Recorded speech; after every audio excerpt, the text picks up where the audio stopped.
Hello बच्चों, कैसे हो आप सब। तो आज फिर एक नया टॉपिक लेके आया हूँ मैं, जो अपना पीवाईक्यू सीरीज चल रहा था उसमें आज एक नया चैप्टर हम लोग पढ़ने वाले हैं, pair of linear equation in two variable. बच्चों ये भी चैप्टर 10 सीबीएसई बोर्ड के लिए इंपॉर्टेंट माना जाता है और दूसरा है कि ये बड़ा आसान चैप्टर होता है और इसमें से भी 5 से 7 मार्क्स के बीच में क्वेश्चन पूछे जाते हैं। एक एमसीक्यू पूछा जाएगा और बाकी 2 मार्क्स 3 मार्क्स कभी कभी 4 मार्क्स के भी क्वेश्चन पूछे जाते हैं, कभी कभी केस स्टडी में भी ये क्वेश्चन आने वाला है। ठीक है, तो आज हम लोग अगेन सेम चीज, पहले थोड़ा कंसेप्ट हम लोग करने वाले हैं और फिर जितने भी अभी तक इस चैप्टर से रिलेटेड बोर्ड ने क्वेश्चन पूछे हैं वो सारे क्वेश्चन हम लोग एक एक करके डिस्कस करेंगे। तो सबसे पहले फिर से आप सबका एक बार स्वागत कर दूं आपके अपने क्लास चैंपियंस ट्यूटोरियल में, और मैं आपका अपना सुनील सर, राइट। तो चलो स्टार्ट करते हैं हम लोग, और पहले एक बार बेसिक कंसेप्ट सीख लेंगे हम लोग कि सर पॉलिनोमियल है, sorry pair of linear equation क्या है, राइट। इसमें छोटे से क्या कंसेप्ट है, कितने टाइप्स के क्वेश्चन आते हैं, और फिर वो जितने भी क्वेश्चन आए हुए हैं वो सारे क्वेश्चन हम लोग एक एक करके डिस्कस करेंगे।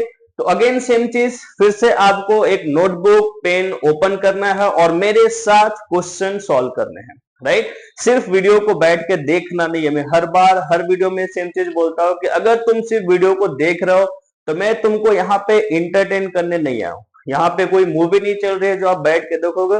यहाँ पे अगर तुम आए हो, अगर ये तुम वीडियो मेरा देख रहे हो तो सिंपल सी बात है, तुम पढ़ने के मकसद से आए हो और उसके लिए हमें क्या करना होगा, नोटबुक पेन लेके बैठना होगा। पैरेलली जो भी तुमको इंपॉर्टेंट कंसेप्ट लगे कि अरे सर ने ये इंपॉर्टेंट पॉइंट बताया, वो नोट डाउन करो। इंपॉर्टेंट कंसेप्ट कुछ लगे नोट डाउन करो, क्योंकि जो भी हम लोग पीवाईक्यू सॉल्व करेंगे उसमें से कुछ ना कुछ मेन पॉइंट में आपको बताते जाऊंगा। ठीक है, चलो स्टार्ट करते हैं। तो पहले थोड़ा सा कंसेप्ट पे हम लोग आते हैं, एक बार कंसेप्ट रिवाइज करेंगे एंड देन हम लोग क्वेश्चन पे मूव कर जाएंगे। ठीक है, चलो। तो देखो बच्चों, अभी ये जो चैप्टर का नाम है वो है pair of linear equation. Pair of linear equation है ना, पेयर ऑफ लीनियर इक्वेशन। सबसे पहले बात, चलो मैं पूरा नाम लिख देता हूं, right. Pair of linear equation, pair of linear linear pair of linear equation in two variables, right.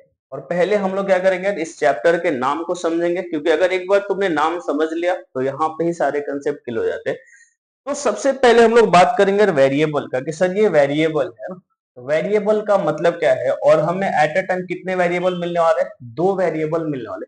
तो बच्चों देखो, जो भी इक्वेशन में अल्फाबेट यूज होगा, राइट, जो भी हम लोग इक्वेशन में अल्फाबेट यूज करेंगे वो सारे के सारे क्या होंगे, वेरिएबल होंगे। वेरिएबल का मतलब क्या होता है कि वो हम उसकी वैल्यू चेंज कर सकते हैं। उसकी वैल्यू क्या होती है, चेंज होते रहती है, उसको हम लोग बोलते हैं वेरिएबल।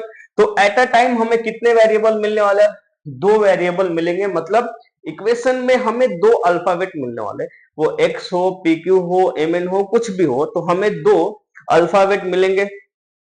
दूसरी बात कि सर ये लीनियर इक्वेशन है, ये क्या है, लीनियर इक्वेशन। तो याद करो पॉलिनोमियल में मैंने बताया था कि अगर डिग्री 1 हो, है ना, अगर डिग्री कितना हो, 1 हो, तो वो लीनियर पॉलिनोमियल होता है। इसका मतलब ये समझ में आ गया कि सर इस पूरे चैप्टर में हमें जो पढ़ना है लीनियर इक्वेशन, इसका मतलब जो वेरिएबल होगा उसका हाईएस्ट पावर 1 होगा। क्या होगा, वेरिएबल का हाईएस्ट पावर 1 होने वाला है। तो 2 चीज सर हमें क्लियर हो गया कि सर इस पूरे चैप्टर में जो भी इक्वेशन मिलेगा उसमें हमें 2 अल्फाबेट मतलब 2 वेरिएबल मिलने वाले, और उस वेरिएबल का जो हाईएस्ट पावर होगा वो 1 होगा। मतलब हमें ना ही क्वाड्रेटिक मिलने वाला है ना ही क्यूबिक मिलने वाला है, हमें क्या मिलने वाला है, वेरिएबल और उसकी पावर 1 होगी। तो उसको हम लोग क्या बोलते हैं, लीनियर इक्वेशन। और पेयर का मतलब हम सबको मालूम है कि हमें 2 इक्वेशन मिलेगा। अच्छा, एक और इंपॉर्टेंट चीज बताओ यार, कि बहुत सारे बच्चों को ना कंफ्यूजन होता है जब पेयर ऑफ लीनियर इक्वेशन का क्वेश्चन आ जाए या क्वाड्रेटिक का क्वेश्चन आ जाए, क्योंकि दोनों के वर्ड प्रॉब्लम थोड़े से सेम दिखते हैं, राइट।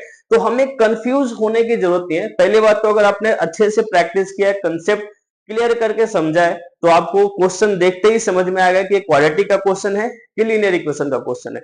लेकिन इनकेस मान लो कि अगर आपको नहीं समझ में आ रहा कि सर ये क्वाड्रेटिक का है कि लीनियर इक्वेशन का है, तो आपको वर्ड प्रॉब्लम पढ़ने के बाद जो भी स्टेटमेंट आपको समझ में आ रहा है उस स्टेटमेंट को मैथमेटिकल टर्म्स में कन्वर्ट करते जाओ। तुम देखोगे कि अगर वो लीनियर इक्वेशन का होगा तो सिर्फ लीनियर इक्वेशन फॉर्म होगा, अदरवाइज अगर वो क्वाड्रेटिक का होगा तो फाइनली वो क्वाड्रेटिक में कन्वर्ट हो जाएगा, उसके बाद हम लोग सॉल्व कर देंगे। ठीक है, तो यार चैप्टर नाम हमें समझ में आ गया कि सर हमें दो वेरिएबल मिलने वाले, उस वेरिएबल का पावर 1 होने वाला और एट ए टाइम दो इक्वेशन हमें मिलने वाला है, राइट। तो अगर हम उस इक्वेशन के जनरल फॉर्म की बात करें कि सर जनरल फॉर्म क्या होगा उस इक्वेशन का, तो जनरल फॉर्म जो पेयर ऑफ लीनियर इक्वेशन के आएंगे वो आ जाएगा a1x plus b1y plus c1 equals to 0, दूसरा होगा a2x plus b2y plus c2 equals to 0। Again तुम बोलोगे सर यहाँ पे आपने सिर्फ अल्फाबेट लिखा है, तो बच्चों यहाँ पे ये जो a1 b1 c1 है, अगर हम लोग एग्जाम्पल की बात करें, अगर हम लोग एग्जाम्पल देखें तो 2x plus 3y plus 4 equals to 0, 7x minus 5y plus 7 equals to 0। तो अगर यहाँ पे तुम देखो कंपेयर करके तो a1 की वैल्यू 2 है, b1 3 है, c1 4 है, तो इस इक्वेशन में जो a1 b1 c1 है, a2 b2 c2 है, ये कांस्टेंट है और x और y हमारा क्या है, वेरिएबल है। तो तुम देख सकते हो कि हमें दो वेरिएबल मिल चुके हैं, दो इक्वेशन मिले हैं और वेरिएबल का पावर यहाँ पे 1 है। तो ये पूरा चैप्टर ही हमें बता देता है कि हम लोग क्या पढ़ने वाले हैं, राइट। अगर तुमने ये भी देखा होगा कि जो भी इक्वेशन होते हैं, इक्वेशन इन टू वेरिएबल, वो कोई भी इक्वेशन रहने दो, इसका जब तुम ग्राफ प्लॉट करोगे तो ग्राफ कैसा आता है, स्ट्रेट लाइन आता है। ग्राफ इसका कैसा आता है, स्ट्रेट लाइन आता है। मैं ज्यादा डिटेल्स में नहीं बताऊंगा बिकॉज मैं रिवीजन कर रहा हूं, क्योंकि हम लोग पीवाईक्यू सॉल्व करें, और अगर तुम पीवाईक्यू सॉल्व करने आ गए हो तो मैं ऐसा कंसीडर करके चल रहा हूं कि आपको बेसिक कंसेप्ट थोड़े से मालूम हो गए। तो आपको ये जरूर पता होगा कि अगर हम लोग किसी भी एक इक्वेशन का ग्राफ प्लॉट करें तो ग्राफ कैसा आता है, स्ट्रेट लाइन आ जाता है। तो एक इक्वेशन का ग्राफ एक स्ट्रेट लाइन आएगा। तो सिंपल सी बात है, जब दो इक्वेशन का ग्राफ प्लॉट करोगे तो दो इक्वेशन का जब ग्राफ प्लॉट करोगे तो दो स्ट्रेट लाइन आने वाला है। दूसरा सबसे इंपॉर्टेंट चीज हम ये भी बोल सकते हैं कि सर अगर ये एक स्ट्रेट लाइन है तो हम ऐसा बोल सकते हैं कि सर स्ट्रेट लाइन पे इनफाइनाइट नंबर ऑफ पॉइंट्स होंगे, है कि नहीं बताओ। एक स्ट्रेट लाइन पे क्या बोल सकते हैं कि नहीं, इनफाइनाइट नंबर ऑफ पॉइंट्स का कॉम्बिनेशन को हम लोग स्ट्रेट लाइन बोल सकते हैं। कि स्ट्रेट लाइन पे कितने पॉइंट्स होंगे, इनफाइनाइट नंबर ऑफ पॉइंट्स होंगे, और हर एक पॉइंट का कोऑर्डिनेट कितना होगा, x, y। हर एक पॉइंट का कोऑर्डिनेट कितना होता है, x, y, और हर एक पॉइंट एक सॉल्यूशन को रिप्रेजेंट करता है कि नहीं। हर एक पॉइंट किसको रिप्रेजेंट करता है, एक सिंगल सॉल्यूशन को। तो हम ऐसा भी बोल सकते हैं क्या कि अगर एक स्ट्रेट लाइन है तो उसके पास इनफाइनाइट नंबर ऑफ सॉल्यूशन है, बोल सकते हैं क्या कि ये स्ट्रेट लाइन के पास कितने हैं, इनफाइनाइट नंबर ऑफ सॉल्यूशन है, राइट। तो ये है, अभी इसमें बहुत सारे मेथड होते हैं इस लाइन को सॉल्व करने के। सब्स्टिट्यूशन मेथड है, एलिमिनेशन मेथड है, वो सारे मेथड है, राइट। ग्राफिकल मेथड भी है कि हम ग्राफ से भी किस तरीके से सॉल्व कर सकते हैं। तो देखो अगर तुमको मालूम होगा सब्स्टिट्यूशन मेथड, तो वो भी हम एक तरीका है जिससे हम एक्स वाई की वैल्यू फाइंड कर सकते हैं। दूसरा हमें पढ़ना होता है एलिमिनेशन मेथड, जिसमें हम किसी एक वेरिएबल को एलिमिनेट करते हुए हम एक्स वाई की वैल्यू फाइंड करते हैं। तीसरा मेथड होता है ग्राफिकल मेथड, राइट। तो इससे हम लोग ये तीन तरीके से एक्स वाई की वैल्यू हम लोग फाइंड कर सकते हैं। वो क्वेश्चन में बताऊंगा कि कौन से मेथड से हम लोग सॉल्व करें, ठीक है। एक और इसमें जो सबसे इंपॉर्टेंट कंसेप्ट है, मतलब उससे क्वेश्चन पूछना ही पूछना है, फिक्स है, राइट। अभी जैसे मान ले यार कि अगर तुमको दो इक्वेशन दे दिया, राइट। अभी सपोज मैंने ये दो इक्वेशन दे दिया, इसको हम लोग सॉल्व करके एक्स वाई फाइंड कर सकते हैं, ठीक है। दूसरा ग्राफ प्लॉट करके तुम एक्स वाई फाइंड कर सकते हो। तो अगर तुम सॉल्व करोगे तो एक्स वाई की हो सकते है एक सिंगल वैल्यू है, इनफाइनाइट वैल्यू हो सकता है, कभी कभी वैल्यू पॉसिबल ना हो। तो एक दूसरा कंसेप्ट ये भी है कि बिना सॉल्व किए, राइट, बिना हमें सब्स्टिट्यूशन मेथड किए, बिना एलिमिनेशन किए, बिना ग्राफ प्लॉट किए, हम ये भी बता सकते हैं कि इस इक्वेशन के पास यूनिक सॉल्यूशन है, कि इनफाइनाइट मेनी सॉल्यूशन है, कि नो सॉल्यूशन है, राइट। वही हमें कंसेप्ट सीखना अभी कि सर बिना सॉल्व किए, मतलब बिना हमें एक्स वाई की वैल्यू फाइंड करे, हम ये बता सकते हैं कि इस दोनों इक्वेशन के पास यूनिक सॉल्यूशन है, मतलब एक ही सॉल्यूशन है, एक से ज्यादा सॉल्यूशन है, या एक्स वाई की वैल्यू फाइंड करना पॉसिबल नहीं है। तो वो कंसेप्ट पे हम लोग मूव करते हैं। तो देखो वो यहाँ पे टेबल मैंने बना रखा है, राइट। तो हमें कुछ नहीं करना बच्चों, हमें एक्स वाई का जो कोएफिशिएंट है, हमें एक्स वाई का जो कोएफिशिएंट है उसके हमें रेशियो निकालने, उसके हमें क्या करना है यार, रेशियो निकालने हैं। ध्यान से समझना, एक्स वाई का जो कोएफिशिएंट है उसके हमें रेशियो निकालने हैं, और अगर इसमें से कोई भी कंडीशन को सेटिस्फाई कर गया तो इस टेबल के अकॉर्डिंग उसका वो आंसर हो जाएगा। ठीक है, तो मान लो हमने a1 अपॉन a2 निकाला, b1 अपॉन b2 निकाला, हमने इन दोनों का रेशियो निकाला। अगर वो दोनों रेशियो इक्वल नहीं है, राइट, अगर a1 upon a2 is not equals to b1 upon b2, तो सिंपल सी बात है, जब दोनों लाइन को आप प्लॉट करोगे तो वो लाइन क्या होगा, इंटरसेक्टिंग लाइन। लेकिन ये कंसेप्ट हम क्यों सीख रहे हैं कि हम बिना प्लॉट किए, बिना ग्राफ ड्रॉ किए हम ये बता सकते हैं कि वो लाइन इंटरसेक्टिंग है, कि पैरेलल है, कि कोइंसिडेंट लाइन, राइट। तो अगर मान लो a1 upon a2 is not equals to b1 upon b2 है, इसका मतलब वो कौन सा लाइन है, इंटरसेक्टिंग लाइन है। अगर दो लाइन इंटरसेक्ट करते तो उसके पास एक ही कॉमन पॉइंट होगा, और उसी कॉमन पॉइंट को हम लोग क्या बोलेंगे, यूनिक सॉल्यूशन। समझ में आ रहा है, क्लियर है। अगर ग्राफ इंटरसेक्टिंग है, अगर लाइन इंटरसेक्टिंग है, तो एक कॉमन पॉइंट होगा, और वही कॉमन पॉइंट उनका क्या होता है, सॉल्यूशन होता है। तो इसलिए हम लोग उसको बोलते हैं ओनली वन सॉल्यूशन या यूनिक सॉल्यूशन। क्लियर है। और उसी को हम लोग क्या बोलते हैं, consistent pair of straight line, consistent pair of equation. Clear है। कभी कभी क्वेश्चन बोलता है, अभी इस पे, इस पर्टिकुलर पॉइंट पे कितने टाइप्स के क्वेश्चन आएंगे वो भी मैं बताऊंगा आपको। ठीक है, अगर मान लो फिर हमने सेकंड केस ऐसा हो सकता है कि a1 upon a2 equals to b1 upon b2। पहला मान लो कि अगर जैसे ही इक्वल नहीं आया, पहले अगर दोनों डिफरेंट आ गए, तो हमें c1 अपॉन c2 करने की कोई जरूरत नहीं है।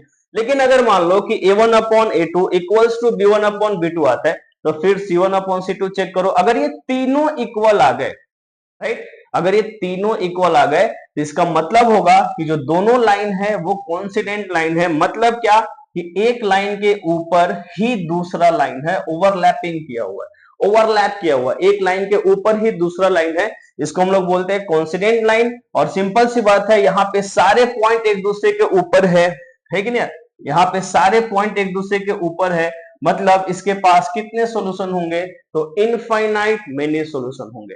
इसके पास कितने सॉल्यूशन होंगे यार, इनफाइनाइट मेनी सॉल्यूशन। और उसको भी हम लोग क्या बोलते हैं, कंसिस्टेंट। मतलब जहां जहां जहां पे तुम सॉल्यूशन फाइंड कर सकते हो, वो सब के सब क्या हो जाते हैं, कंसिस्टेंट हो जाते हैं। तीसरा केस की अगर मान लो यार a1 अपॉन a2 इक्वल है b1 अपॉन b2 के, लेकिन वो c1 अपॉन c2 के इक्वल नहीं है, राइट। पहला क्या था कि अगर a1 by a2 not equal to b1 by b2, तो वो इंटरसेक्टिंग हो जाएगा, यूनिक सॉल्यूशन होगा, कंसिस्टेंट होगा।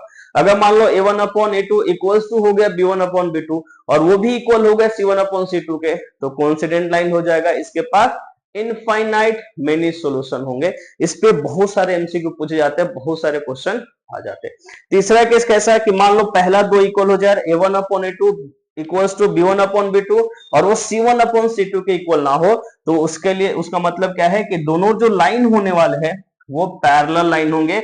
मतलब कुछ इस तरीके से लाइन हो जाएगा। अगर ये पैरेलल लाइन है यार, तो ये इंटरसेक्ट कर ही नहीं रहा। अगर इंटरसेक्ट नहीं कर रहा, तो इसके पास कोई भी सॉल्यूशन नहीं होगा, नो सॉल्यूशन का केस है ये। क्लियर है। जब तक लाइन इंटरसेक्ट नहीं करती, अभी लाइन या तो एक बार इंटरसेक्ट करेगा, या ओवरलैप कर जाएगा, या पैरेलल होगा, तीन केस हो सकता है, इसके अलावा कुछ हो ही नहीं सकता, राइट। तो नो सॉल्यूशन। और अगर एक्स की वैल्यू तुम नहीं फाइंड कर सकते, एक्स वाई की वैल्यू नहीं फाइंड कर सकते, तो उसको हम लोग क्या बोलते हैं, इनकंसिस्टेंट, राइट।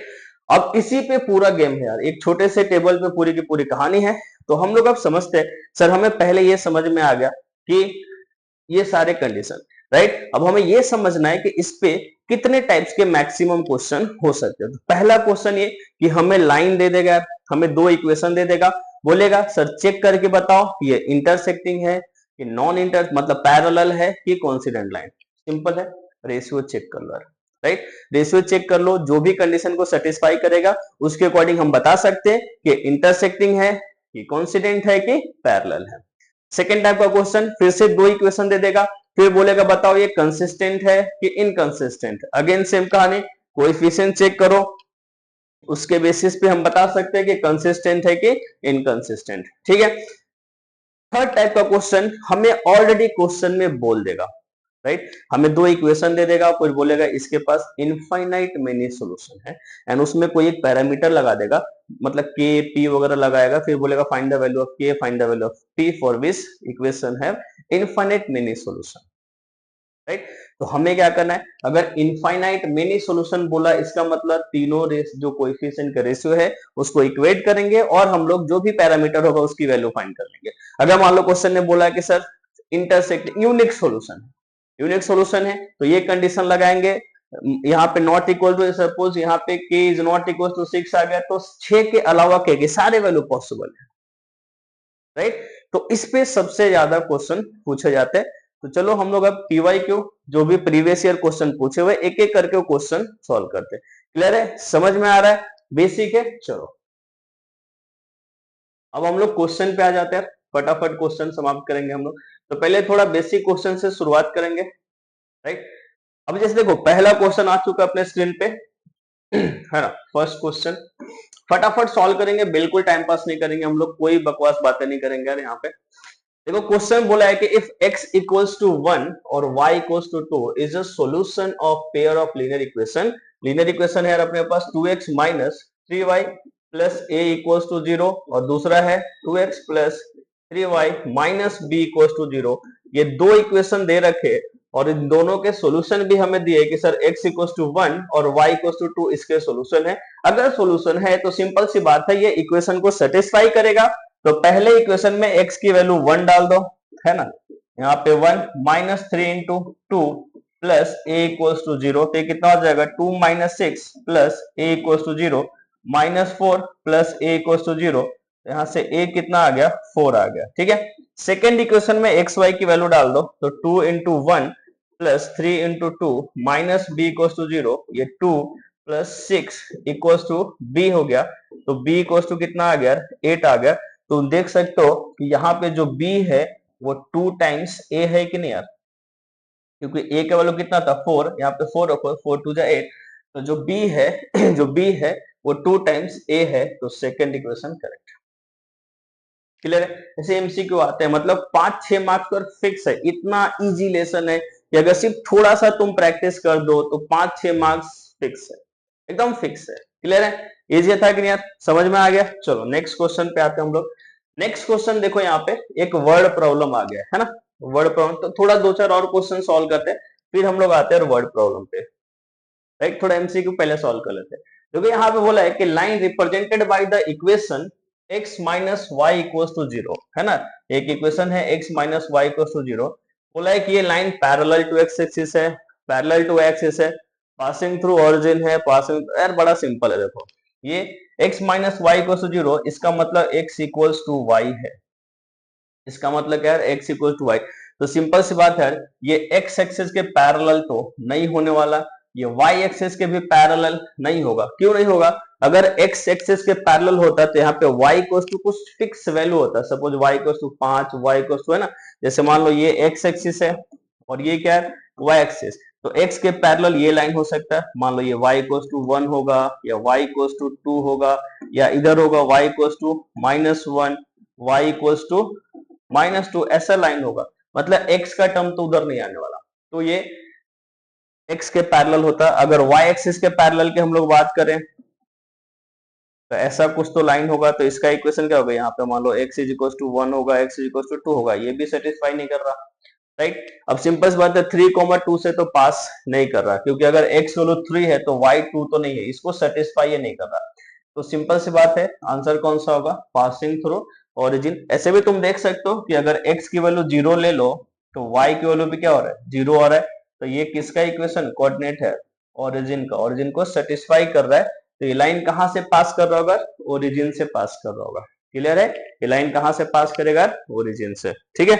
चलो नेक्स्ट क्वेश्चन पे आ जाते हैं हम लोग। नेक्स्ट क्वेश्चन भी देखो यार बड़ा सिंपल सा है, ये भी केस स्टडी का है, चलो इस पे बाद में आते हैं, पहले थोड़ा एमसीक्यू सॉल्व करेंगे। हाँ देखो अभी जैसे मैंने तुमको बताया था ना कि वो 3 कंडीशन जिसपे क्वेश्चन पूछे जाते हैं, देखो एक क्वेश्चन आ गया बोर्ड ने पूछा हुआ है, क्वेश्चन क्या बोला है यहाँ पे, कौन से सोल्यूशन है, इनफाइनाइट मेनी सोल्यूशन है ना, इनफाइनाइट मेनी सोल्यूशन मतलब कॉन्सिडेंट लाइन का है, ठीक है। तो यहाँ पे पहले इक्वेशन हमें दे रखा है 6x plus Y equals to 3k, और दूसरा इक्वेशन दे रखा है 36x plus 6y equals to 3। यार इनफाइनाइट सॉल्यूशन का कंडीशन क्या था, a1 upon a2 equals to b1 upon b2 equals to c1 upon C2। तो चाहो तुम तो इसको पहले स्टैंडर्ड फॉर्म में लिख लो यार, 6x plus Y minus 3k equals to 0, 36x plus 6y minus 3 equals to 0। Right, अभी देखो ए वन की वैल्यू कितना है, 6 है, बी वन का वैल्यू कितना है ना, इसको हम लोग कंपेयर कर देंगे a1x plus b1y plus c1 से, इधर a2x plus b2y plus c2 से। तो a1 की जो वैल्यू है वो 6 है और a2 की वैल्यू कितने है, 36 इक्वल्स टू b1 का वैल्यू यहाँ पे 1 है और b2 का वैल्यू यहाँ पे 6 है इक्वल्स टू c1 का वैल्यू यहाँ पे -3k है और यहाँ पे कितना है, -3 है। क्लियर है। तो अब देखो ये भी 1/6 है, तो किसी दो को इक्वेट करो, इस इक्वेशन को इक्वेट करके k की वैल्यू हम लोग फाइंड कर सकते हैं। तो 1/6 equals to 3k by 3, 3 cancel हो गया तो k का वैल्यू कितना आ गया, 1/6। 10 से 20 सेकंड में हम लोग इसको सॉल्व कर सकते हैं। आंसर कितना आ गया, 1/6, है ना। तो हमें कुछ नहीं करना, जस्ट कोएफिशिएंट इक्वेट करना है। यहाँ पे जो x का कोएफिशिएंट होगा पहले लाइन में वो a1 होगा, उधर a2 होगा, यहाँ पे b1 b2 करके हमें फाइंड कर लेना है। ठीक है, चलो नेक्स्ट क्वेश्चन पे आते हैं। नेक्स्ट क्वेश्चन पे एमसीक्यू अगेन देखो, इनफाइनाइट मेनी सॉल्यूशन, बार बार इसी पे क्वेश्चन पूछा गया, राइट। तो यहाँ पे देखो इक्वेशन है px plus 3y p minus 3 और दूसरा इक्वेशन है 2x plus P Y equals to P. तो तुम चाहो तो इसको स्टैंडर्ड फॉर्म में पहले हम लोग कर लेते हैं। तो P x plus 3y minus P minus 3 bracket में रखो इक्वल्स टू 0। अगर नहीं भी है देखो दोनों तरफ है तो डायरेक्ट भी तुम डिवाइड कर सकते हो, ऐसा जरूर नहीं कि इसको स्टैंडर्ड फॉर्म में कन्वर्ट करो, बिकॉज ये एमसीक्यू है, इसके लिए कोई दिक्कत की बात नहीं है। ये हो जाएगा 12x plus P Y minus P equals to 0। अब यार यहाँ पे a1 का वैल्यू कितना आ गया, मैं एक बार लिख देता हूँ, है ना, क्योंकि बहुत सारे बच्चों क्या होता है a1 a2 में थोड़ा सा कंफ्यूजन होता है, तो वो नहीं होना चाहिए, इसलिए हम लोग लिख देते हैं। यहाँ पे a1 की वैल्यू p है, b1 की वैल्यू कितना है, 3 है, c1 की वैल्यू माइनस p माइनस 3 है और यहाँ से a2 का वैल्यू कितना है, 12 है, b2 का वैल्यू p है, c2 का वैल्यू कितना है, माइनस p। क्वेश्चन ने क्या बोला है, इनफाइनाइट मेनी सॉल्यूशन, उसके कंडीशन क्या था यार, a1 upon a2 equals to b1 upon b2 equals to c1 upon c2। तो a1 है p, a2 कितना है 12 इक्वल्स टू b1 है 3, b2 कितना है p इक्वल्स टू c1 है minus p minus 3 equals to c2 है माइनस p, ये माइनस माइनस कैंसिल करो। तो फर्स्ट टू को हम इक्वेट करके पहले p की वैल्यू फाइंड करेंगे और वही अपना फाइनल आंसर नहीं होगा, इस लास्ट टू को सेटिस्फाई करते हुए वहां से भी p की वैल्यू फाइंड करेंगे और जो कॉमन आंसर होगा वही फाइनल आंसर होगा। ठीक है, तो ये p by 12 equals to 3 by p, cross multiply करो, p square equals to 12 into 3, P square equals to 36। मैंने बहुत बार बताया जब भी स्क्वायर उधर जाएगा तो दो वैल्यू लेके आएगा, प्लस माइनस रूट 36। तो p का यहाँ से दो वैल्यू आ गया प्लस माइनस 6। लेकिन हम अभी इसको फाइनल आंसर नहीं बोलेंगे, हमें सेकंड इक्वेशन सॉल्व करके फिर वहां से p की वैल्यू ढूंढना होगा और उसमें जो कॉमन होगा वो फाइनल आंसर होगा। तो 3 upon p equals to p minus 3 upon p, इसको सॉल्व करो, ये हो गया 3p equals to p square minus कितना हो गया यार 3p, राइट। इसको इस साइड लेके आ जाओ, 6p equals to P square, उधर लेके जाओ, P square minus 6p equals to 0। अच्छा, बहुत बच्चे क्या करते हैं p कैंसिल करते हैं, कभी भी ये गलती नहीं करना है, क्योंकि अगर एक p कैंसिल करोगे तो एक जीरो गायब हो जाता है, राइट, अपना आंसर गलत हो सकता है। तो p यहां से कॉमन लेंगे, p माइनस 6 इक्वल्स टू 0। अब देखो क्वाड्रेटिक था ना, तो एक p की वैल्यू कितना आएगा, 0 आएगा और एक p का वैल्यू 6 आएगा, तो यहां से p के दो वैल्यू आ गए, 0,6 और यहां से p के दो वैल्यू है प्लस माइनस 6। अब इस दोनों में कॉमन कौन सा है, दोनों में जो कॉमन आंसर है, जो कॉमन p है वो कितना है, 6 है, तो अपना आंसर क्या होगा 6, है ना, अपना आंसर क्या होगा 6। तो 6 is the correct answer. Clear है। यहाँ पे बहुत बच्चे गलती करते हैं, सिर्फ ये p वैल्यू फाइंड करके छोड़ दे, देखो ऑप्शन भी है प्लस माइनस 6, हमें वो नहीं करना, हमें दोनों सॉल्व करना है और उसमें जो कॉमन आंसर आएगा वो अपना फाइनल आंसर होगा। क्लियर है, आ रहा समझ में। चलो नेक्स्ट क्वेश्चन पे आते हैं। कुछ और एमसीक्यू है क्या, चेक कर लेते हैं पहले, तो फिर इधर मूव कर जाएंगे। ठीक है, हाँ देखो यहाँ पे भी है, बोला है कि सिस्टम ऑफ इक्वेशन क्वेश्चन हमें दे रखा है 2x प्लस 1 इक्वल्स टू 0, एक है 3y माइनस 5 इक्वल्स टू 0। बोला यूनिक सॉल्यूशन है ना, two solution, no solution, infinite many solution. अब इसको सॉल्व करने के लिए बहुत सारा तरीका है, राइट, लेकिन हम लोग जो कंसेप्ट सीखे उस पे करेंगे। तो पहले इसको थोड़ा सा स्टैंडर्ड फॉर्म में कर लो। 2x plus 0 into y plus 1 equals to 0, हो जाएगा 0 into x plus 3y minus 5 equals to 0। तो यहाँ पे a1 बाई a2 पहले निकालते हैं, तो ये 2 है और ये 0 है। b1 बाई b2 की अगर हम लोग बात करें तो ये 0 है और ये 3 है, राइट। इसका वैल्यू आता है इन्फिनिटी, अनडिफाइंड आता है, और ये 0 आता है। हम सिंपल बोल सकते हैं कि सर a1 अपॉन a2 जो है नॉट इक्वल्स टू है b1 बाई b2 से। अगर ये इक्वल नहीं है, इसका मतलब इसके पास कौन सा सोल्यूशन होगा? यूनिक सोल्यूशन होगा, है ना। इसके पास कौन सा सोल्यूशन होगा? यूनिक सोल्यूशन होगा, सिंपल।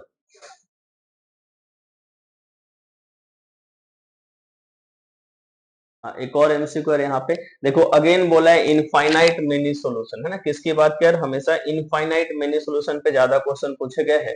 तो हमें इक्वेशन फिर से दे दिया कि x is equals to y plus 2 और दूसरा 6x equals to 2y plus 3। चलो इसको स्टैंडर्ड फॉर्म में पहले अरेंज करते हैं। ये हो जाएगा kx minus y minus 2 equals to 0। ये हो जाएगा 6x minus 2y minus 3 equals to 0। Infinite many solution का क्या है कंसेप्ट यार? a1 upon a2 equals to b1 upon b2 equals to c1 upon c2, है ना। कोएफिशिएंट क्या होना चाहिए? इक्वल होना चाहिए, तो हो जाएगा इनफाइनाइट मेनी सोल्यूशन। यहाँ पे a1 क्या है? x का कोएफिशिएंट k है, k अपॉन 6 इक्वल्स टू यहाँ पे -1 अपॉन -2 इक्वल्स टू -2 अपॉन -3। तो हमें क्या चाहिए यार? k की वैल्यू चाहिए, तो इन दोनों को इक्वेट कर दो। देखो यहाँ पे डायरेक्ट हम पहले दो को इक्वेट करके वैल्यू निकाल सकते हैं, क्यों? क्योंकि यहाँ पे थर्ड टर्म में k का टर्म नहीं है ना। यहाँ पे जो थर्ड टर्म आ रहा है उसमें k के टर्म्स नहीं है, तो फर्स्ट टू को इक्वेट करके डायरेक्ट हम लोग आंसर बोल सकते हैं। तो k बाई 6 इक्वल्स टू 1/2, तो k कितना हो गया? 6/2, तो k का वैल्यू आ गया 3। तो k का कितना आंसर आ गया? 3 है। तो पहला ऑप्शन करेक्ट है। एमसीक्यू जितने भी आएंगे मैक्सिमम टाइम यही पूछा जाता है इनफाइनाइट मेनी सॉल्यूशन के लिए। एक और एमसीक्यू आ गया यहाँ पे। हाँ, अभी देखो यहाँ पे एमसीक्यू किसका पूछा है? कॉन्सिडेंट है, मतलब इनडायरेक्टली वही बोला ना, अगर लाइन कॉन्सिडेंट है मतलब इनफाइनाइट मेनी सॉल्यूशन। मैक्सिमम बार वही क्वेश्चन पूछा हुआ है। तो फिर से देखो इक्वेशन है 3x minus y plus 8 equals to 0, 6x minus r y plus 16 equals to 0। और बोला है कि सर r की वैल्यू बताओ। अगेन सेम कहानी, a1 by a2 equals to b1 by b2 equals to c1 by c2। a1 कितना है? 3/6 equals to -1 upon minus r equals to 8/16। Again इन दोनों को क्या करो? इक्वेट कर दो। तो 3/6 इक्वल्स टू 1/r हो जाएगा, ये 2 हो गया, तो r की वैल्यू कितनी आ जाएगी? 2 आ जाएगी। तो r का value 2 is the correct answer. MCQ सारे ऐसे ही आते हैं, सिंपल सिंपल एमसीक्यू आते हैं, क्लियर है। अब देखो एक और एमसीक्यू है, बोला है कि point of intersection of line represented by 3x minus Y equals to 3 and y axis. Okay, simple question है। तो एक इक्वेशन हमें दे दिया 3x minus Y equals to 3, और दूसरा बोला है कि सर वाई एक्सिस, है ना। अब एक चीज हमेशा याद रखना, वाई एक्सिस का जो इक्वेशन होगा वो क्या होगा? x equals to 0। क्या होगा? x equals to 0। कैसे होगा सर? क्योंकि y एक्सिस पे, अगर ये y एक्सिस है, x एक्सिस है, तो तुमको याद होगा कि y एक्सिस पे जितने भी x कोऑर्डिनेट होते हैं ना, सब जीरो होते हैं, सिर्फ y की वैल्यू होती है। इसलिए हमेशा याद रखना कि y एक्सिस का इक्वेशन क्या होगा? x इक्वल्स टू 0, और x एक्सिस का इक्वेशन क्या होगा? y equals to 0। चलिए x को यहाँ पे 0 पुट कर दो, 3 into 0 minus Y equals to 3, तो माइनस वाई इक्वल्स टू 3, तो y का वैल्यू कितना हो गया? -3, y हो गया -3, x हो गया 0। तो देखो कहाँ पे इक्वेशन? तो पहला है। बहुत सिंपल इजी है, ठीक है। चलो और देखते हैं, नहीं है। तो इतने एमसीक्यू थे, है ना। अब आ जाते हैं पहले फिर से। Clear? I hope MCQ clear होगा तुम लोगों को।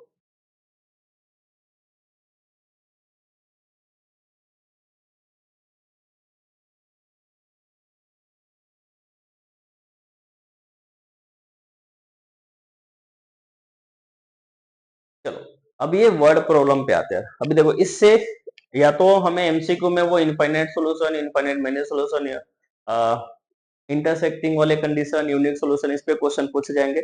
दूसरा वर्ड प्रॉब्लम इसके अच्छे आते हैं। तो देखो एक वर्ड प्रॉब्लम यहाँ पे आ गया है, अच्छा वाला वर्ड प्रॉब्लम है। तो देखो क्या बोले कि Vijay invested certain amount of money into a scheme, capital A and capital B, दो स्कीम है, which offer interest at the rate of 8% and 9%, है ना, 8% और 9% के इंटरेस्ट पे है for annum respectively. He received ₹1860 as the total annual interest, पहले उसको कितना मिल रहा है 1860। However, had he interchanged the amount of investments in the two schemes, he would have received 20 more as annual interest। मतलब अभी क्या हुआ, पहले ए में कितना था 8% का इंटरेस्ट था, बी में 9% का इंटरेस्ट था, राइट। तो उसको टोटल अमाउंट कितना मिला था 1860। अभी इंटरचेंज हो गया, मतलब ए में 9% और बी में 8%, तो अभी उसको 20 रुपया ज्यादा मिल रहा है, मतलब 1860 की जगह अभी उसको कितना मिलेगा 1880 मिलेगा। तो बोला है कि how much money he invest in each scheme, हमें नहीं मालूम कितना इन्वेस्ट किया उन्होंने, तो हम लोग क्या करेंगे एक्स लेट कर लेंगे कि कंपनी ए में एक्स इन्वेस्ट कर लिया और कंपनी बी में वाई इन्वेस्ट कर लिया। तो हम लोग लिखेंगे let x be the amount invested, let let x be the amount invested in scheme A, scheme A and and y with the amount invested in scheme B। Clear है, हमें मालूम नहीं था कि A में कितना अमाउंट इन्वेस्ट किया तो उसको x लेट कर लिया, B में कितना इन्वेस्ट किया हमें नहीं मालूम था तो उसको हमने y लेट कर लिया। तो टोटल जो फर्स्ट केस है ना, अगर हम बात करें फर्स्ट केस में, फर्स्ट केस बोलो फर्स्ट सिनेरियो बोलो, तो उसमें टोटल रिसीव्ड इंटरेस्ट कितना आ गया 1860।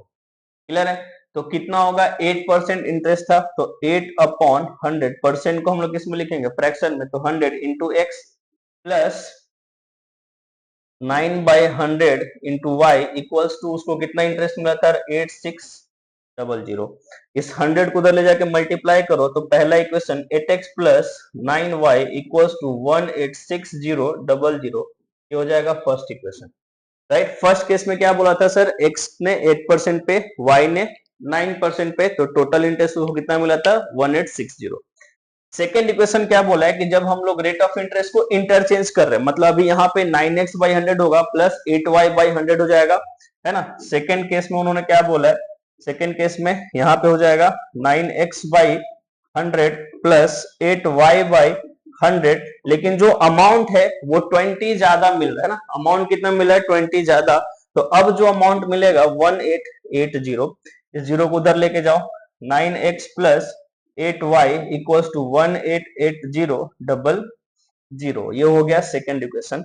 अब इस दोनों इक्वेशन देखो, अभी यहाँ पे वर्ड प्रॉब्लम की कहानी खत्म। वर्ड प्रॉब्लम का क्वेश्चन में उतना ही रोल है जब तक आप इक्वेशन ना फॉर्म कर लो, जैसे ही आप इक्वेशन फॉर्म करोगे वर्ड प्रॉब्लम की कहानी खत्म। तो अपना मेन काम क्या होता है इक्वेशन फॉर्म करना, जैसे ही हमने इक्वेशन फॉर्म कर दिया काम हो गया, राइट। तो अब देखो है, अब इस दोनों इक्वेशन को ध्यान से देखो, बड़ा मस्त यहाँ पे एक कंसेप्ट आता है। अगर इसको डायरेक्ट सॉल्व करने जाओगे तो थोड़ा सा लेंदी होगा, हालत खराब करेगा। अब इसको ध्यान से देखो, यहाँ पे एक्स वाई के कोएफिशिएंट इंटरचेंज हो रहे क्या, यहाँ पे एक्स वाई के कोएफिशिएंट क्या हो रहे हैं इंटरचेंज हो रहे।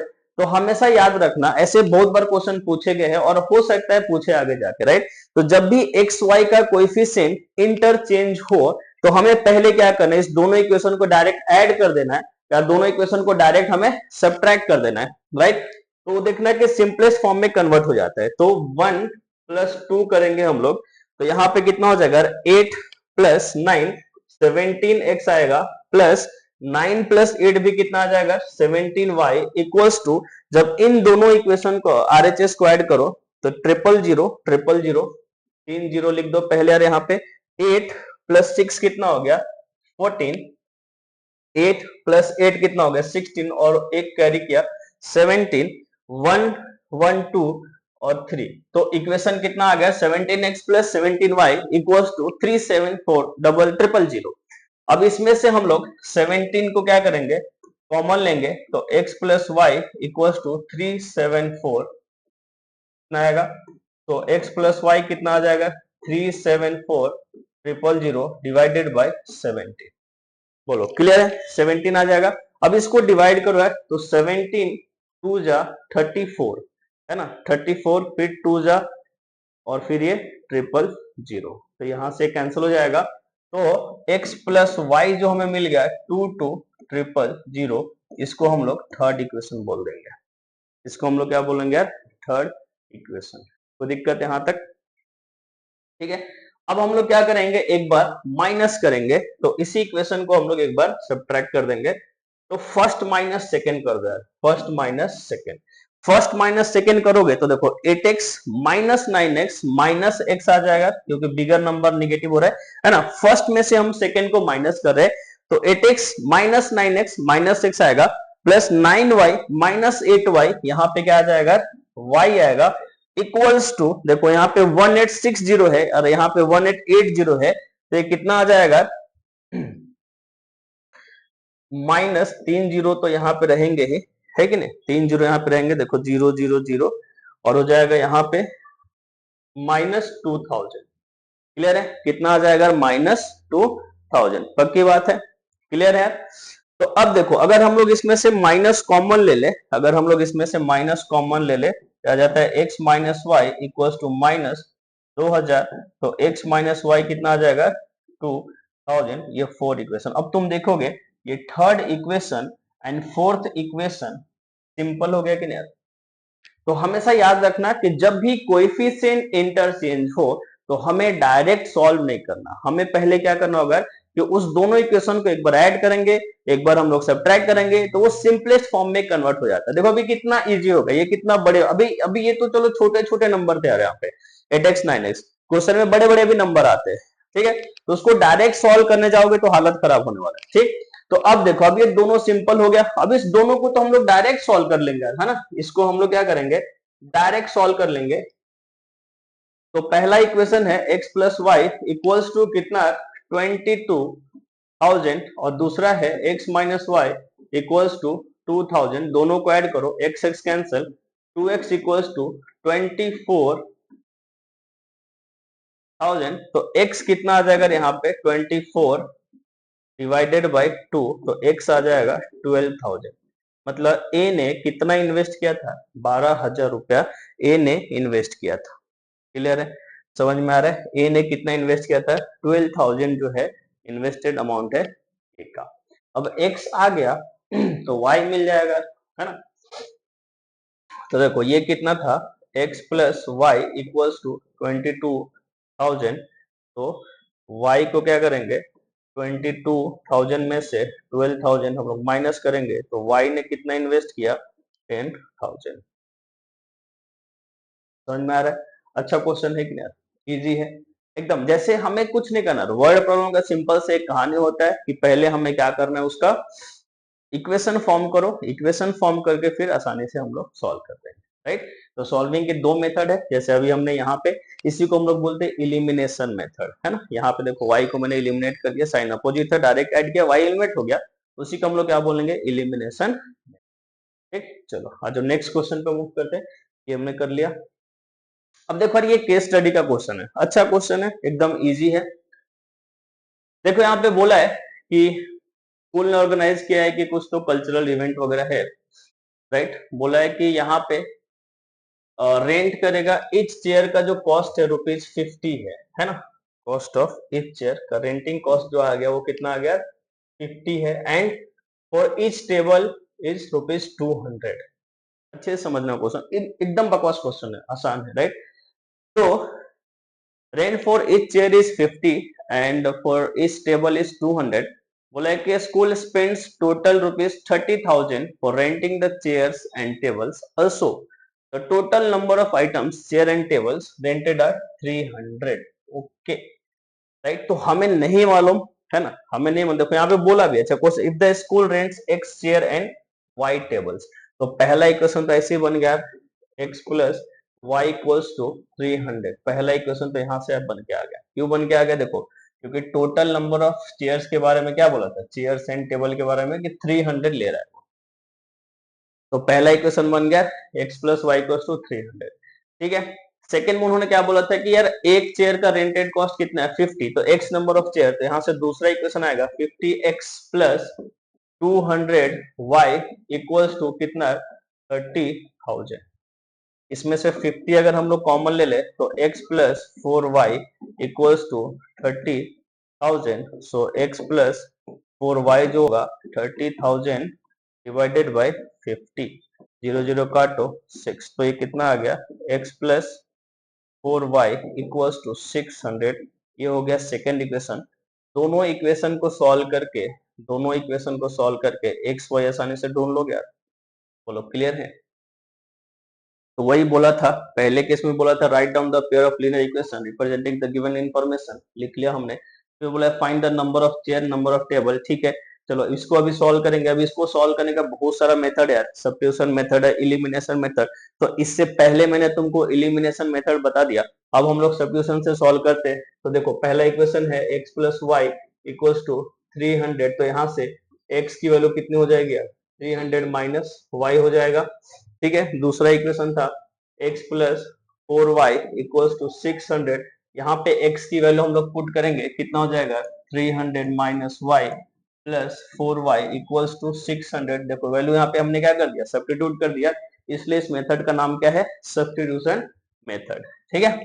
ये 300 उधर लेके जाओ तो ये माइनस प्लस, तो 3y हो जाएगा इक्वल्स टू 600 माइनस 300। तो y कितना आ गया, 3y इक्वल्स टू 300। तो y की वैल्यू आ गई 100। y कितना आ गया, 100। इसका मतलब उसको कितने टेबल लेने होंगे, 100 टेबल रेंट करने होंगे। राइट। y अगर हमें मिल गया तो x फाइंड कर लेंगे। सो x प्लस वाई कितना था, इक्वेशन 300 था। तो x प्लस 100 इक्वल्स टू 300। तो x कितना आ जाएगा यहाँ पे, 200।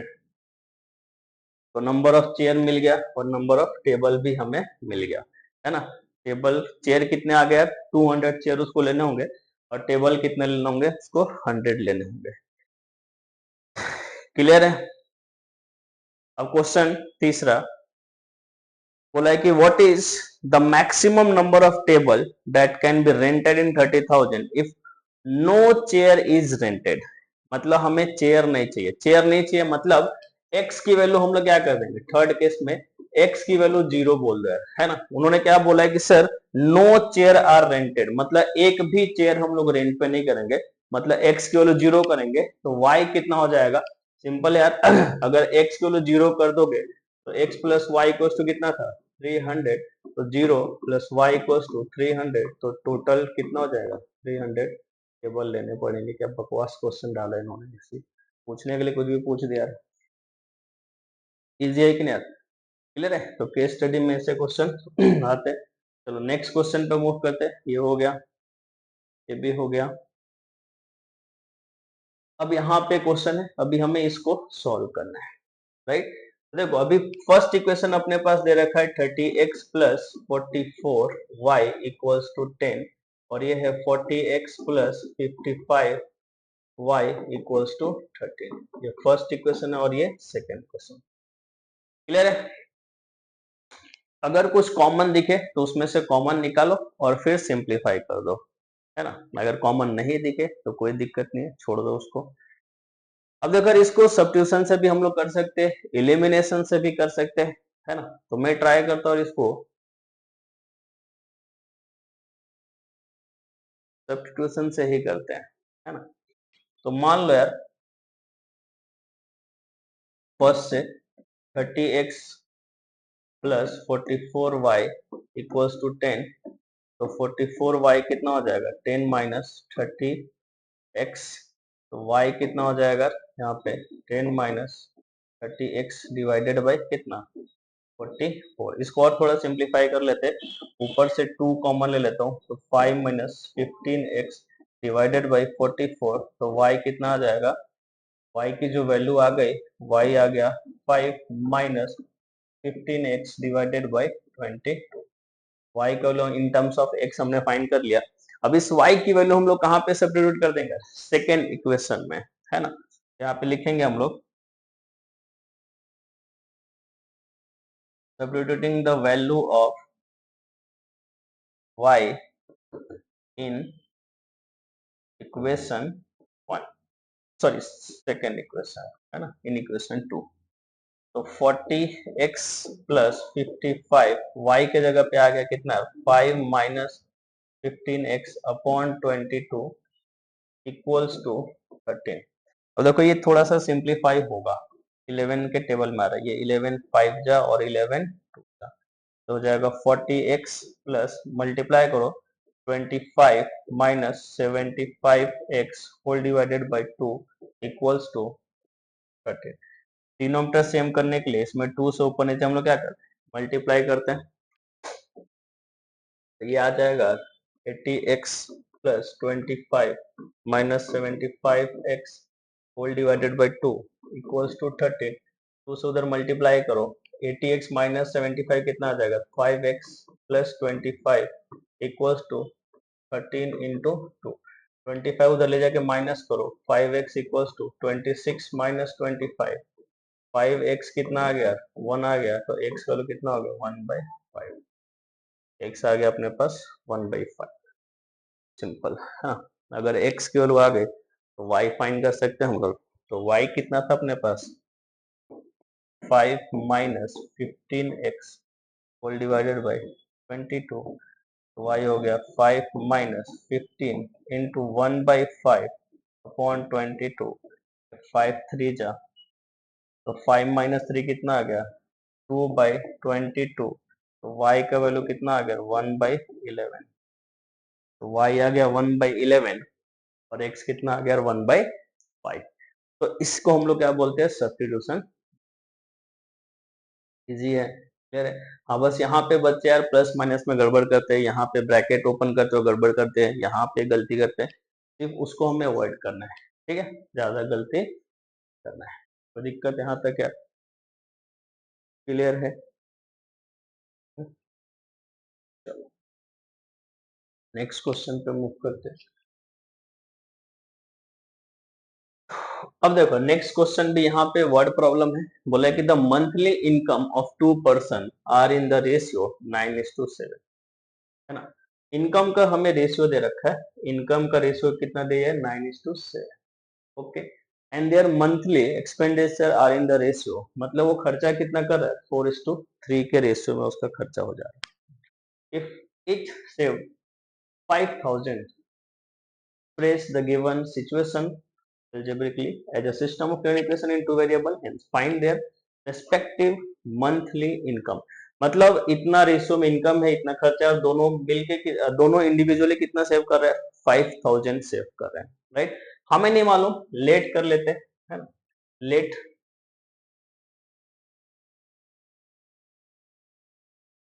Monthly, let monthly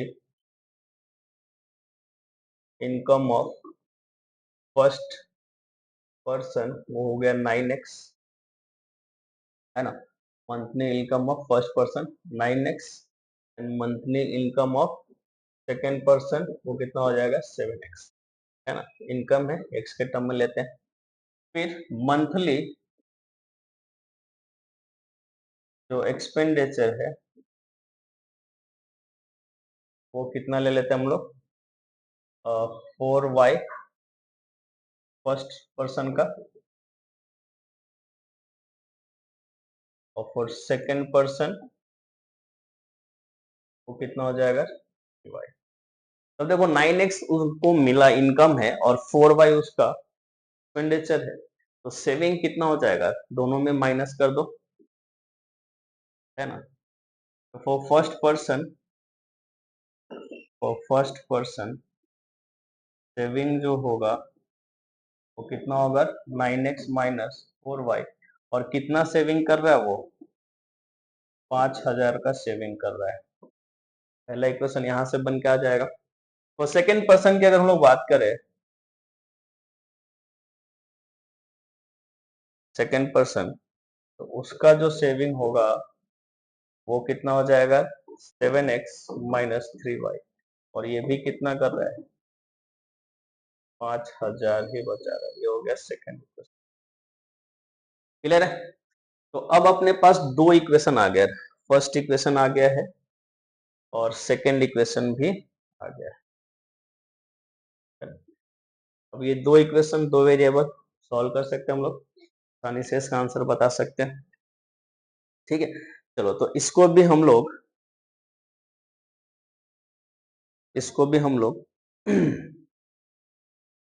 substitution method से सॉल्व कर देता हूँ। ठीक है, तो फ्रॉम फर्स्ट ये जो 9x होगा उसको क्या लिख सकते हैं, 5000 प्लस 4y, तो x कितना हो जाएगा, 5000 plus 4y whole divided by. अब ये x की वैल्यू हम लोग सेकेंड इक्वेशन में सब्स्टिट्यूट कर देते हैं, राइट। x को यहाँ पे पुट कर दो, तो from second 7 into 5000 plus 4y upon 9 minus 3y equals to 5000, multiply कर दो यार, तो हो जाएगा 35,000 प्लस 28y, 9 इधर जाके minus 27y whole divided by 9 equals to 5000। ये हो जाएगा 35,000 प्लस y, ये 9 उधर चला जाएगा तो ये हो जाएगा 45,000, उधर जाके माइनस करो तो y कितना हो जाएगा, 45,000 माइनस 35,000, तो y इक्वल हो जाएगा 10,000। मतलब सेकंड पर्सन का ये क्या मिल गया अपने का, y की वैल्यू हमें मिल चुकी है, राइट।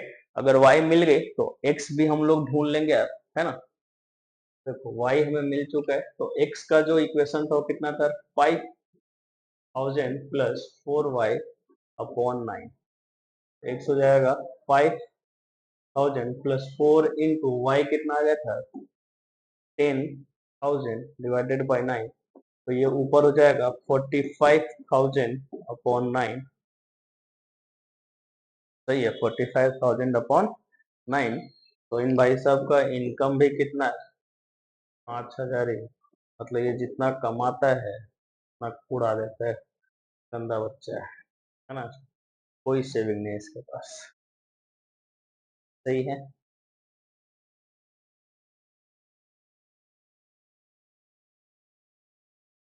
राइट, तो उन्होंने क्या पूछा था, मंथली इनकम पूछा था। तो मंथली इनकम पहले का तो कुछ भी नहीं है, जीरो है। सॉरी सॉरी सॉरी, हमें इनकम पूछा था, क्लियर है। हमें क्या पूछा था, इनकम। तो फर्स्ट का जो इनकम है वो है 9 इंटू एक्स, तो 9 इंटू 5,000, मतलब कितना है, 45,000, ये इनकम है फर्स्ट का। एंड सेकेंड का इनकम कितना है, 7x, मतलब 7 इंटू 5,000, तो 35,000 का इनकम है। सिंपल, तो जस्ट इक्वेशन हमें फॉर्म करना है, इक्वेशन फॉर्म करके हमें फिर सॉल्व कर देना है। क्लियर है। नेक्स्ट क्वेश्चन देखो, नेक्स्ट क्वेश्चन भी वैसा ही है ना। नेक्स्ट क्वेश्चन भी आसान है। देखो बोला है कि cost of 2 kg apple and 1 kg grapes on a day was found to be 320, right. Simple है, जस्ट इक्वेशन बनाओ, इसको सॉल्व करना बहुत आसान है। 2 kg एप्पल है, 1 kg ग्रेप्स का कॉस्ट 320 है। बोला है कि cost of 4 kg apple and 2 kg grape was found to be 600। अच्छा, 1 kg एप्पल का बोला है कि ₹100 है, और 1 kg, अच्छा इन्होंने खुद बोल भी दिया, हमें कुछ करने की जरूरत नहीं है, राइट। तो 1 kg का कितना है, x, और 1 kg ग्रेप्स का कितना है, y। तो पहला इक्वेशन बन गया, from first condition, from first condition 2 kg Apple है तो 2x प्लस 1 kg ग्रेप है मतलब y इक्वल्स टू कितना, 320, ये फर्स्ट इक्वेशन।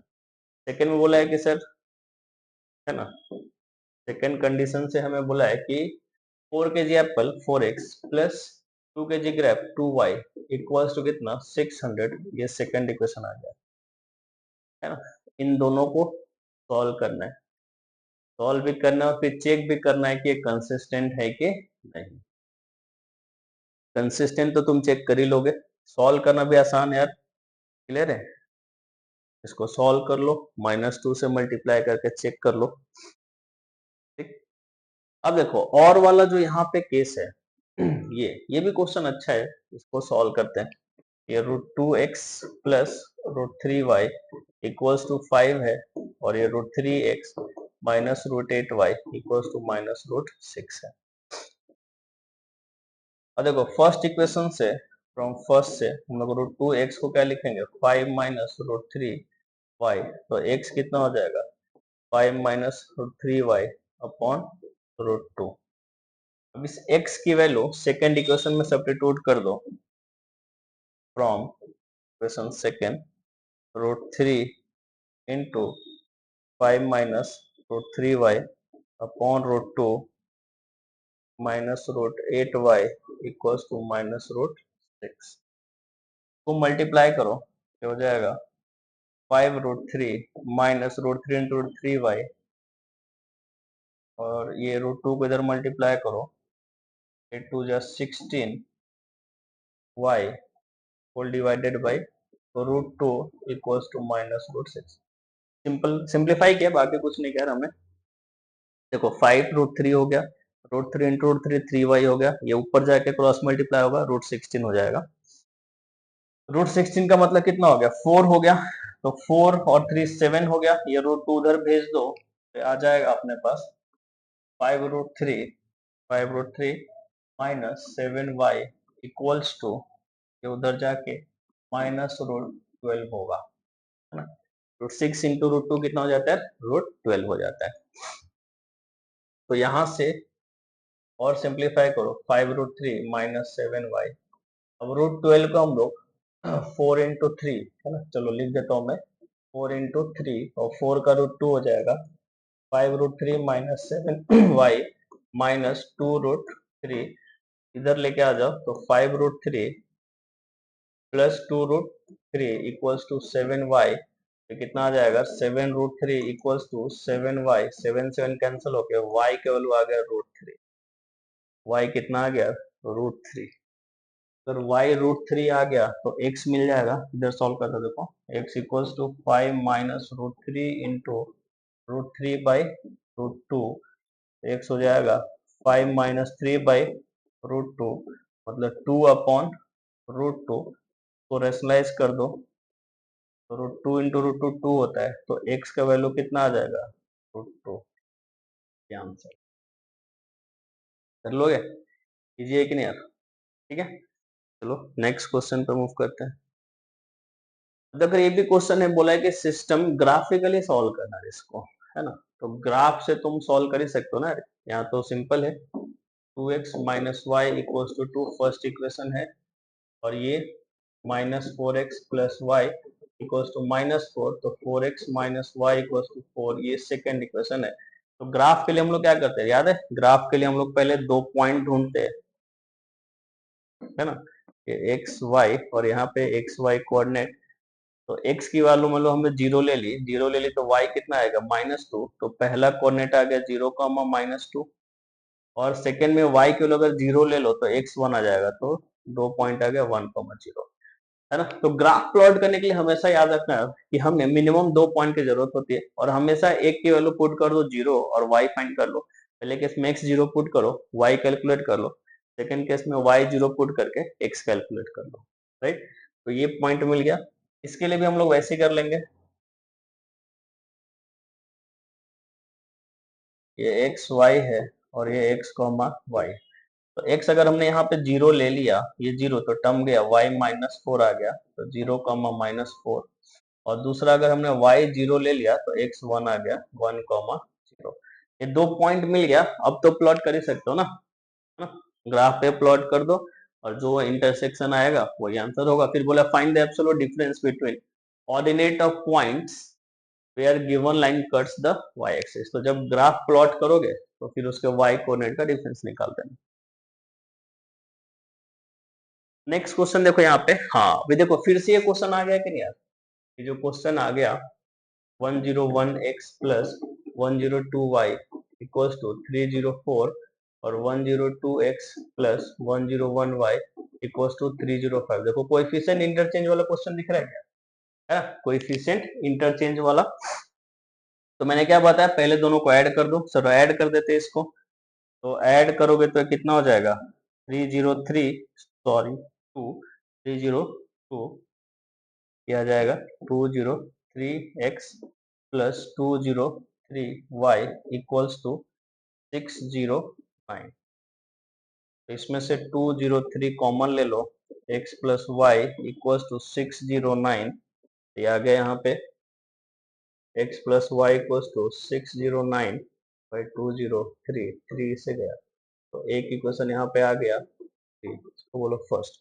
दोनों को एक बार माइनस कर देते हैं, तो 101 माइनस 102 तो यह आ जाएगा माइनस एक्स यहाँ पे प्लस वाई इक्वल्स टू -1। तो माइनस कॉमन ले लो, तो x minus Y equals to कितना आ गया, 1 आ गया,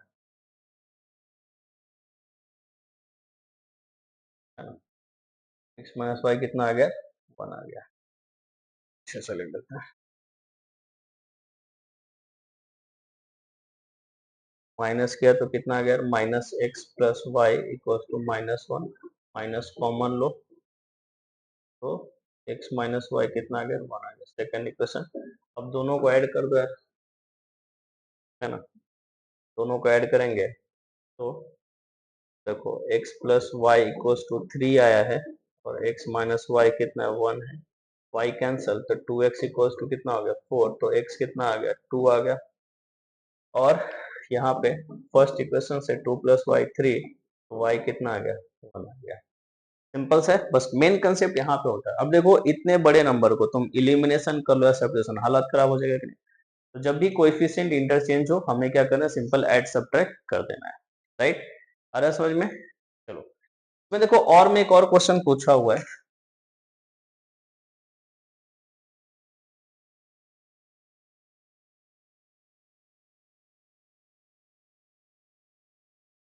एक और क्वेश्चन पूछा है कि in a pair of supplementary angle the greater angle exceeds the smaller by 50। Supplementary angle बोला है, इसका मतलब दो एंगल का एडिशन कितना हो जाएगा, 180। लेट करेंगे, let greater angle be x और स्मॉलर एंगल, इसको हम लोग y बोलते हैं। सप्लीमेंट्री है मतलब इन दोनों का एडिशन कितना होगा, 180। पहला इक्वेशन यहां से मिल गया। दूसरा बोला कि ग्रेटर स्मॉलर से 50 ज्यादा है, इसका मतलब x माइनस वाई कितना होगा, 50। ये सेकंड इक्वेशन। अब ये दो इक्वेशन तो तुम सॉल्व कर ही सकते हो, है कि नहीं। Linear equation in two value solve कर दो, डायरेक्ट ऐड कर दो, आंसर आ जाएगा। नेक्स्ट क्वेश्चन पे आते हैं। बोला है कि चेक करो कि pair of linear equation consistent है कि नहीं, right. If consistent then solve, right. तो कंसिस्टेंट का दो केस होता है, या तो वो इंटरसेक्टिंग हो जाना चाहिए या ओवरलैपिंग हो जाने, मतलब कोइंसिडेंट हो जाना चाहिए।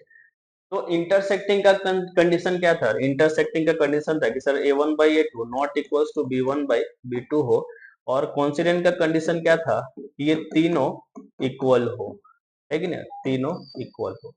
तो चेक कर लेते हैं किसको सेटिस्फाई करता है। तो x plus 3y equals to 6, और यहाँ पे देखो यहाँ पे थोड़ा सा ट्रिकी डाल दिया उन्होंने, -2x plus 3y equals to -12। तो a1 बाई a2 कितना है यहाँ पे, 1 बाई -2 मतलब -1/2 हो गया।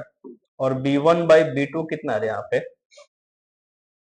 3/3, तो ये 1 आ गया। तो देख के ही हमें पता चल रहा है कि सर a1 बाई a2 जो है not equals to b1 by b2, इसका मतलब ये कंसिस्टेंट तो है, राइट, कंसिस्टेंट तो है। ये तो चीज क्लियर हो गया। और अगर कंसिस्टेंट है तो बाकी ग्राफ प्लॉट करके तुम सॉल्व कर लोगे यार। नेक्स्ट क्वेश्चन,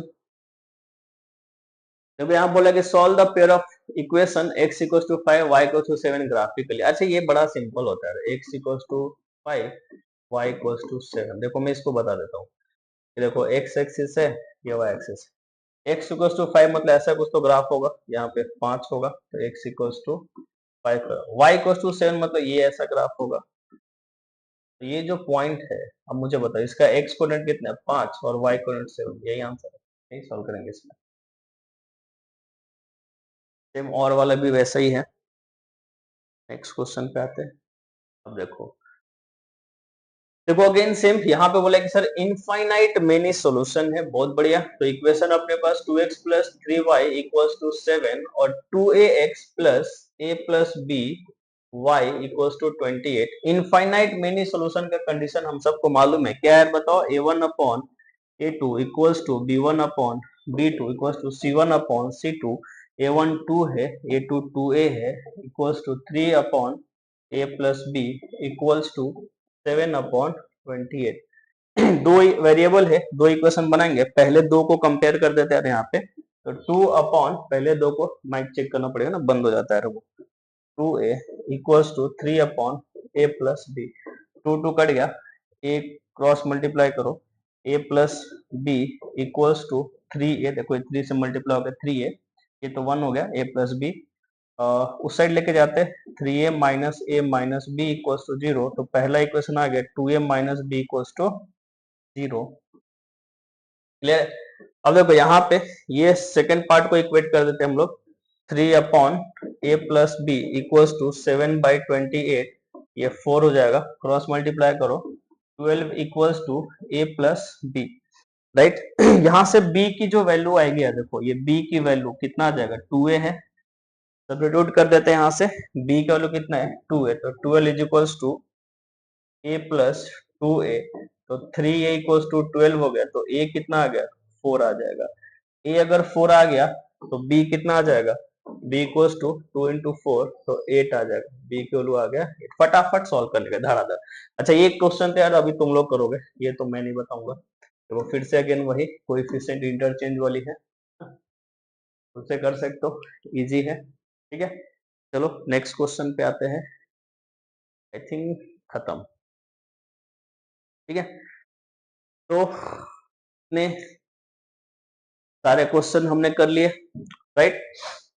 जितने भी टाइप्स के क्वेश्चन थे अभी तक, जो भी क्वेश्चन आए थे मैंने करा दिया, है ना। तो इससे ज्यादा क्वेश्चन नहीं पूछे जाएंगे, इसी टाइप के क्वेश्चन होंगे, कुछ और डिफरेंट टाइप के क्वेश्चन होंगे, तो लास्ट में हम लोग फिर से एक वीडियो बनाएंगे जिसमें और भी जिसकी पॉसिबिलिटी ज्यादा है वो क्वेश्चन भी डिस्कस करेंगे, ठीक है। तब तक के लिए बाय, आई होप आप सबको अच्छा लगेगा। पढ़ाई करते रहो, पढ़ाई करते रहो, उसमें कुछ नहीं, पढ़ाई करते रहो, पढ़ते रहो, एग्जाम इजी जाएगा, ठीक है। चलो बाय।